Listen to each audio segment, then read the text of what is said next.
Alfred did slow down a little bit over the last couple of days, and that really did slow down the expected arrival time as well. But we have started to see it this afternoon and into this evening pick up a little bit more motion towards the country again. It's currently moving at around about 8 kilometres an hour or so, which doesn't sound very fast, but it had been very slow moving for a number of hours yesterday and into today. So it is starting to pick up a little bit more speed again, and still forecasting that Tropical Cyclone Alfred will arrive on the southeast Queensland coast potentially very late in the day Friday, or potentially quite early in the morning on Saturday morning. So around about 24 hours time, and then throw a little bit extra in there is the expected arrival time for Alfred, although it's already bringing some pretty significant weather to the east coast, and that weather is only going to ramp up tonight, overnight and throughout the day on Friday, with heavy rain, damaging to destructive winds and flooding all expected for parts of southeast Queensland and northeast New South Wales tonight, tomorrow and into the weekend.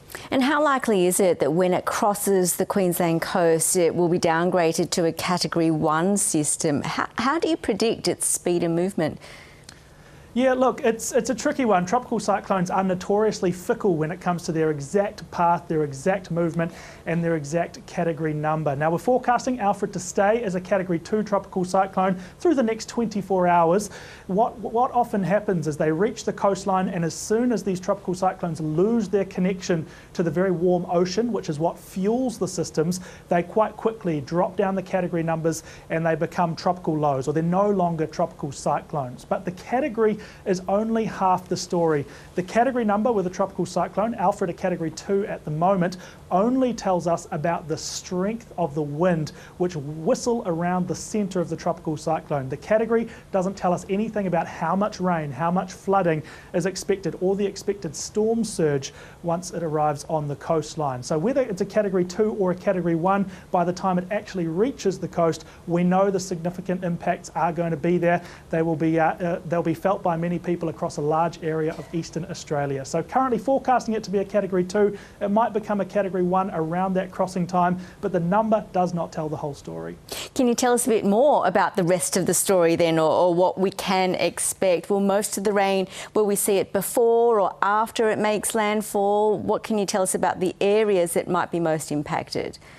Yeah, so we will start with the rain, because I think for many people the rain will be the most significant weather element of this event when it's all said and told. So we have seen quite a lot of rain already, particularly around northeastern New South Wales, through the mid-north coast and the northern rivers areas. One site in Dorrigo has already clocked up over 300 millimetres of rain. That's a pretty wet area, but many other places between 1 to 200 millimetres of rain so far, and the tropical cyclone is still offshore. We are seeing on our radar imagery a pretty broad band of rain with some embedded heavy falls out over the water at the moment, but that's expected to move onshore over the next 6 to 12 hours, and that will likely affect again the northern rivers, parts of the mid-north coast and parts of southeast Queensland, probably south of Brisbane, around the Gold Coast and Coolangatta. So those areas overnight tonight are where we're expecting the most significant falls, and we could see 6-hour rainfall totals through the night tonight of another 100 millimetres on top of what's already fallen.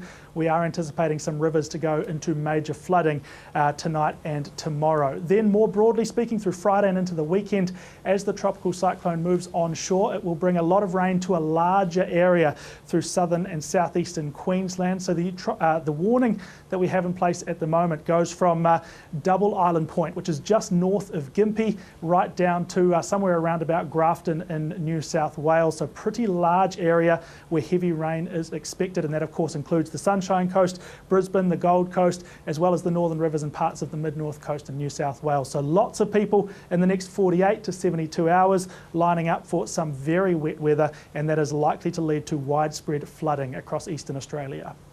Angus Hines from the Bureau of Meteorology, thanks for that update. Thank you.